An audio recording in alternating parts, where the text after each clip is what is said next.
Hello everyone, welcome to our channel One Cup Commerce, and today I am here to discuss one of the new type of accounting concept named prudence concept. So let's begin the discussion. यहाँ पे आप देख रहे हैं prudence concept लिखा हुआ है, लेकिन उससे पहले हम समझ लेते हैं कि प्रूडेंस कंसेप्ट होता क्या है और हमारे अकाउंट में इसका क्या रोल है। ठीक है, हम जो अकाउंटिंग करते हैं उसमें इसका क्या रोल होने वाला है। ठीक है, आइए देखते हैं एग्जाम्पल के थ्रू। प्रूडेंस कंसेप्ट बेसिकली देखिए बोलता क्या है, recognise all anticipated losses but ignore all anticipated profits.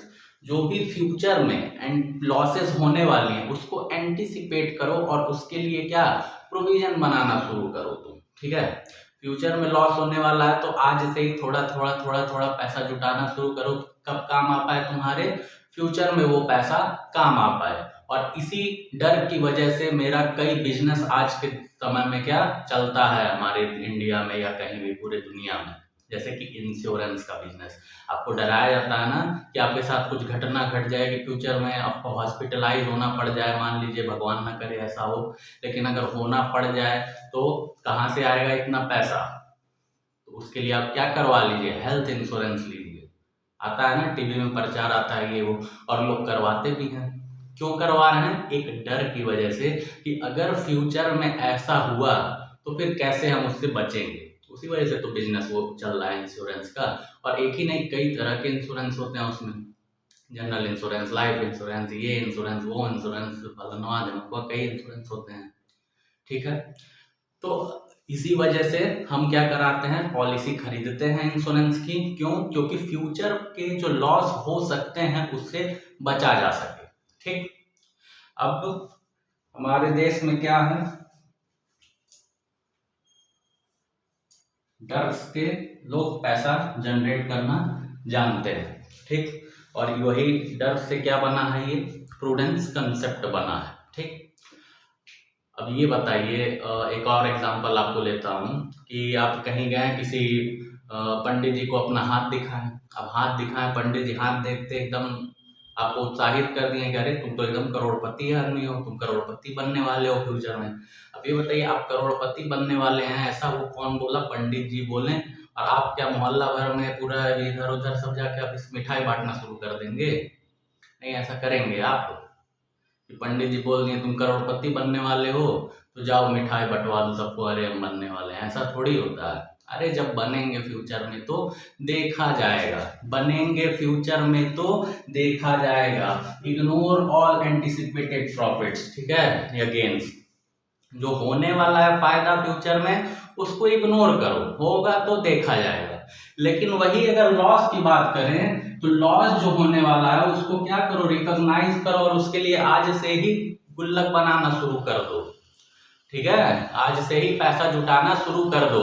Business में भी इसका बहुत बड़ा रोल प्ले होता है। कैसे, डेप्रिसिएशन। आप क्यों गुल्लक में हर साल पैसा प्रॉफिट में से काट काट के जुटाते हैं? एक डर आपको है कि जब भी 10 साल 5 साल जो भी आप एस्टिमेट कर रहे हैं यूजफुल लाइफ उस एसेट्स का, उसमें आप जान रहे हैं कि मशीन हम खरीद के ले आए 10 साल तक ये चल सकती है, एस्टिमेट ही तो किए हैं। अब 10 साल तक चल सकती है तो 10 साल के हिसाब से आप क्या कर दिए हैं, आज से पैसा जुटाना शुरू कर दिए। एसएलएम मेथड से करिए चाहे डब्ल्यूडीबी से करिए, यही दो मेथड तो बोलता है हमारा अकाउंटिंग स्टैंडर्ड। तो दोनों मेथड में से कोई भी मेथड आप ये अडॉप्ट किए, उसी हिसाब से डेप्रिसिएशन चार्ज करना शुरू कर दिए कि 10 साल में खराब होगी तो 10 साल में मेरे पास इतना फंड तो आ ही जाएगा कि हम क्या कर सके, उस मशीन को इजीली रिप्लेस कर सके। इसीलिए तो हम यूज कर रहे हैं। तो ये मेथड यूज हुआ ना अकाउंटिंग में। इसी तरह से कई चीजें हमारे अकाउंटिंग में कौन से रूल पे चलता है, प्रूडेंस। और इसको हम लोग और क्या नाम से जानते हैं, कंजर्वेटिज्म कंसेप्ट नाम से जानते हैं। ठीक है, अब इसमें पैसे से संबंधित जो भी चीजें हैं, जैसे मतलब कुछ लॉस हो, अब ये नहीं कि जो है आपकी गर्लफ्रेंड से अनबन चल रहा है और उसके बाद से आप सोच रहे हैं कि ब्रेकअप होने वाला है मेरा, तो न ले और नया खोजना शुरू कर दे, दूसरी गर्लफ्रेंड बनाना शुरू कर दे, ये चीज नहीं। ठीक, ये चीज इसमें हम कंसीडर नहीं करेंगे, वो आपका अलग मामला है, ये अलग मामला है, ये अकाउंटिंग के टर्म्स को देखेगा। ठीक है, तो होप सो आपको समझ में आया होगा कि कंजर्वेटिव में कंसेप्ट बोलता क्या है। तो आइए देखिए, prudence prescribe accountant, prudence accountant को प्रिस्क्राइब करता है that he should anticipate expected future losses. तुम क्या करो, एंटीसिपेट करो, पहले से एस्टिमेट करो कि कितना तुम्हारा लॉस होने वाला है फ्यूचर में, ठीक है। जैसे पंडित जी वाला एग्जांपल जो बताए हैं, तो पंडित जी अगर बोल दें कि अरे तुम्हारे साथ ये दुविधा घटने वाली है, इसके लिए आज ये पूजा करवा लो, तो तुरंत होता है ना, अरे हाँ हम करवाएंगे पूजा, तुरंत पूजा पाठ करवाना शुरू कर देते हो। क्यों करवा रहे हो पूजा? फ्यूचर के लॉस से बचने के लिए, ठीक है। और वही पंडित जी बोल दिए तुम करोड़पति बनने वाले हो, तो आज थोड़ी मिठाई बांटोगे, मिठाई कब बांटोगे? बनने के बाद, अभी वो चीज को इग्नोर करोगे, ठीक है। एकदम फिट बैठ रहा है ना एग्जाम्पल इस पे, ठीक है। और क्या लिखा है, और expensive but do not record any anticipated profit और गेन्स। तुम कोई भी एंटिसिपेट एक्सपेक्टेड, कोई भी एक्सपेक्टेड प्रॉफिट या गेन्स को तुम रिकॉर्ड नहीं करोगे, उसको इग्नोर करके चलो। जब होगा तो देखा जाएगा, तब रिकॉर्ड किया जाएगा, ठीक है। और इसका हमारे अकाउंटिंग में क्या जरूरत है, ठीक है। क्यों जरूरत है? ये हमको एक true and fair financial statement provide करता है। कैसे करता है?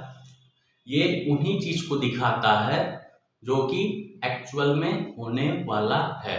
कोई लॉस होने वाला है, उसको आज से ही थोड़ा थोड़ा थोड़ा थोड़ा थोड़ा थोड़ा गुल्लक बनाना शुरू कर देना है हमको, तो वो चीज तुम घटाना शुरू कर दो। लेकिन फ्यूचर में कोई प्रॉफिट होने वाला है तो उसको मत शो करो अभी, वो जब होगा प्रॉफिट तो को शो करना, ठीक है। अभी कोई भी शो करने की जरूरत उसको नहीं है। तो इससे हमारा क्या पता चलता है, एक true and fair financial statement prepare होता है। इसीलिए प्रूडेंस कंसेप्ट एक बहुत ही बेहतर रोल प्ले करता है हमारे अकाउंटिंग में, ठीक है।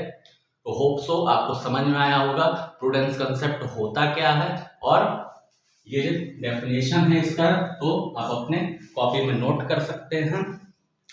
तब तक के लिए धन्यवाद, नमस्कार, बाय बाय। अगला कंसेप्ट अगले लेक्चर में। So keep watching, thank you.